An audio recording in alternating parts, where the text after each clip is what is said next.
Hey there, thanks for joining me. My name's Slagfizz, and we are on the MobiusCraft server. Currently, I am in the Nether at our new gold farm that I have built here in the Mesa Biome Challenge area. And it's one of those things I had to sort of get a whole bunch of other things together for, like the slime farm and stuff like that, so I could come build this because I needed all of the gold for my current base plans. I am building the holy hand grenade of Antioch for my base. Now, a lot of you aren't going to be familiar with that, and that is a reference to a bunch of comedy guys from many years ago called Monty Python. And that was from a movie called The Holy Grail. Monty Python and the Holy Grail. It's very funny. I saw it when I was a teenager.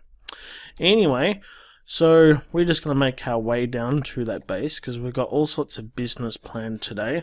We need to... Ooh, there's a ghast hanging around. You know what? We'll take a chance.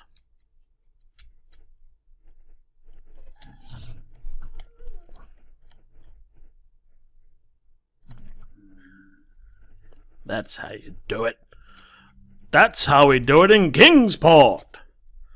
Alright. He did. Ooh, there's another one. They hurt. We're playing on hard mode now too. Right. The base. That is going to be my base. So if you guys haven't already seen it, check out my other post I did not long ago. It was probably about a month or two ago now.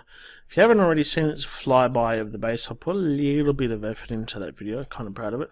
So we got ourselves a secret entrance here. You wouldn't really know it's here if you were looking for it. This is Franny's base. We sort of share the same bit of land, more or less. She made it all green and trees and stuff, and that's my base. And with the exception of this here, you wouldn't know that anything's going on. And there's a mystery button here, so you press the button, it activates T flip-flop and then opens up the gate. Opening sequence is pretty neat. And you can close that again, it does its thing, blah, blah, blah. Now, the same circuit runs this, so we can open and close this. This is for my stables, which is really cool. Opens up these two doors so I can pass through any time I want, but my horse cannot unless I open up the doors. So anyway, this is the inside of the hand grenade, and I haven't really done anything. I've been waiting till I could record, and I finally can record. So in here we've got this great big bowl thing. We're going to stick a whole bunch of farms in here, and all the way up in here we need all the farms you can manage. I want to put in anything and everything I can trade, with the exception of cows and chickens, because I'm not really interested in having a damn chicken farm, or at least a cow farm. I might actually put in a chicken farm, I don't know yet. But our food source here is rabbits. I've already taken care of this one not all that long ago. This is a Zumavoid build. So you breed the rabbits up there, just here, and the baby bunnies drop down to there safely, and they grow up, and you kill them with your looting sword, and you can get all their meat, and you can turn their leather into, or their hide into leather, and you get lots and lots of rabbit feet for potions. I don't really need the rabbit feet for potions, but hey, I've got the thing, so why not? So these are my temporary chests, and actually on that note, we're going to be building a security door just here. It's going to be a variation of a Jeb door, I guess. Kind of like the one I've already built in there. My plan is to have two pistons sort of here, I guess. Somewhere. That'll probably here. That pushes out some blocks. Doesn't matter if you can see all the pistons from this side, but it sort of makes it look like a closed hallway from this side. And I'm gonna have like a keycard entry here, so you got to put your key card in and it'll open up the doors for you. And the other thing I want to do somewhere here is make an entrance. Actually, I'm going to have a redstone torch entrance in here. It'll drop down to a storage center. I'm going to have the storage center down here. So I'm going to have all my farms up here.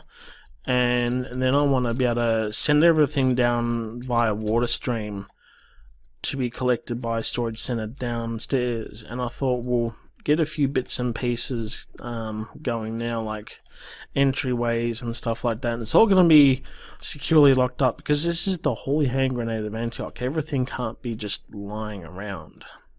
It has to be safe. So anyway, I'm going to get started on that. I've got to get some redstone resources together and I'll get back to you shortly. So I grabbed a couple of bits and pieces. I actually played around with this concept the other day on Pocket Edition actually, and that will actually work in Pocket Edition. So it's pretty simple. Make sure you have a block on top of that piston, otherwise this piston won't fire, and you can have the redstone snake down a couple of, or up in this case, some glowstone. This needs to be a solid block for an input. And we're going to get the same to do over here. So I'll show you how it works nice and quick. So we'll pull that out of the way. Give me some of that. So a bit of this, bit of that, bit of this. And that one's cool. Put your stone, redstone dust there. There and there. Grab a lever. Kadoom. Just like that. That's how it does it. Obviously that's not the finished product. It's just how the thing works.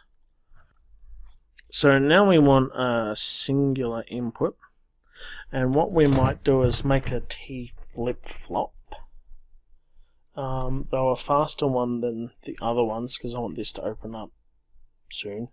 I've done waiting by the time I get here, so I'm going to go into my redstone test world and find something,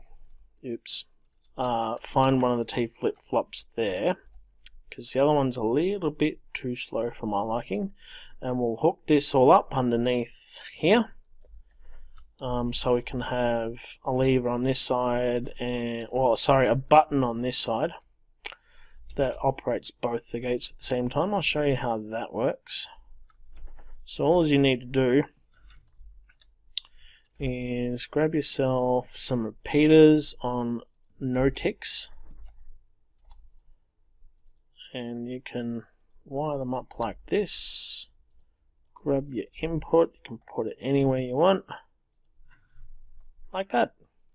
So that goes underneath, and you'll hook it up to a T flip-flop, and you're done. Done and dusted. It's a nice quick project, that one. Anyway, I'll get back to you shortly. Okay, done a little bit. So that's where we left off. I've come down here and cleared out a little bit of room, and I sort of clutched it. I can't really be bothered trying to make this really compact. But what I have done is I've gone ahead and put in Mumbo Jumbo's T flip-flop. It's a pretty neat little thing. I quite like it. It's nice and fast. It's very, very responsive. Takes a wee bit to reset, but you wouldn't need to activate it that quickly, I don't think. So anyway, so what happens is that the T-flip, this is known as a T-flip-flop, takes any input, sends it through as a very short signal through here, because this block cuts it off when it rises from that piston, and then it sends that one tick pulse, boom, through to here, and it pushes the piston and retracts it, but it leaves this block behind here. So when it leaves behind, these redstone wires here, that's what you like to call it, is left behind. Is activated, which in turn very much instantly powers all this up for us, which is what we want. So what we need to do now is, actually we'll tear this up for a second. We're going to use wood as our redstone pathway. I know what I'm like, and I'm likely to come around and accidentally rip something up. So to prevent that from happening, we're going to put a different block around other than the clay, because we don't want to come round and accidentally tear something up we didn't want to tear. Yeah, that'll work. Alright, let's give that a quick test. We'll come down here and press the button.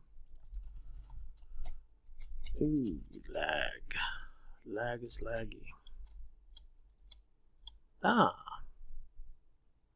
Blockerson.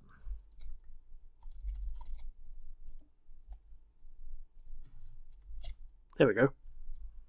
Let's try that again. Open the door. It has opened.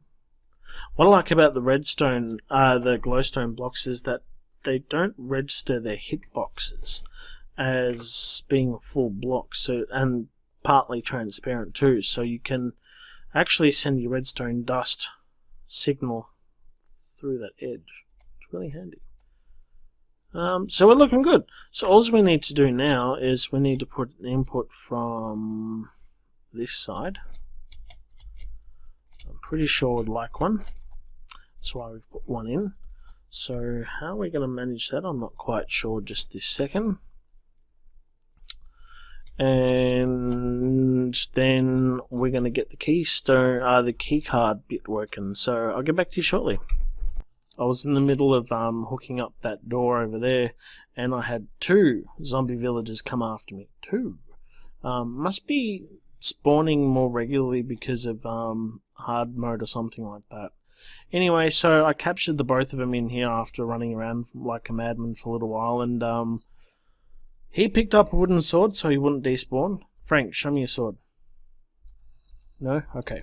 And the other one I had to put in a minecart because he wouldn't pick up a sword. And if you have them holding an item, they won't despawn. The other one did despawn when I went off to get the name tags, which is really unfortunate, but anyway.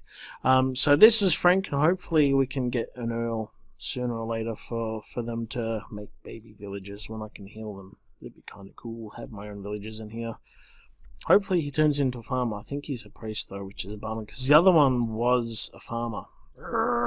Anyway, say hi, Frank. Hello. So what you do is you put your item there, and it has to be a unique name. And what you do is you put your keycard in, hit the button, the T flip-flop down below will close the door for you. As long as the item's in there, that T flip-flop that I installed before will do its thing, and it's pretty neat. And it'll stay open for as long, secretly open, mind you. It'll stay open as long as I'm around and doing my thing. And if, you know, I don't want to be pranked and locked in my base by Hessel, then I can take my key card out and do my thing.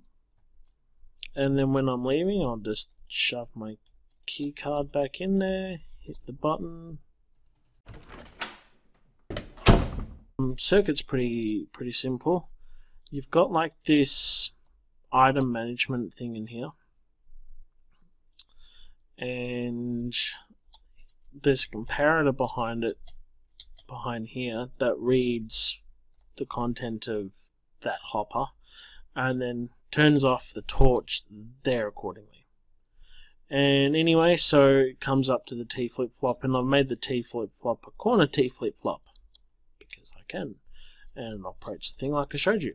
So anyway, that's this project done. We're getting pretty close to time actually, so I'll get a wriggle on. Anyway, that'll about do us. We're all out of time. We got that entrance done with the key pass, and I'm really happy with that. I think it's pretty neat, and it's nice and tidy and out of the way. Just to remind you from 5 seconds ago, because everyone has goldfish memory. It's our key pass thing, and there's no key pass loaded. Nope. So without it, it's not going to work. And it's nice and flush. You wouldn't know that there's anything in there. Try and hide your redstone, guys. Anyway, so this is the base. I'm going to finish the dome here, and it's all out of gold blocks. I've spent a lot of time at the gold farm. Lots and lots of gold. So yeah, it's going to be a dome up here, and then there's going to be another half circle up there to make it look like that gold ball thing that the Queen holds in her major ceremonies. So that's what the Holy Hand Grenade of Antioch is. That's why I needed the gold, and that's why I've been absent for so long. Kind of. Anywho, thanks very much for watching, guys. I am Slagfizz, your local beta Minecrafter. Don't forget to hit the like button on YouTube and subscribe to me for updated feeds on when I'm doing the stuff and things. And you can also follow me on Twitter. There's a link on my page. Toorah.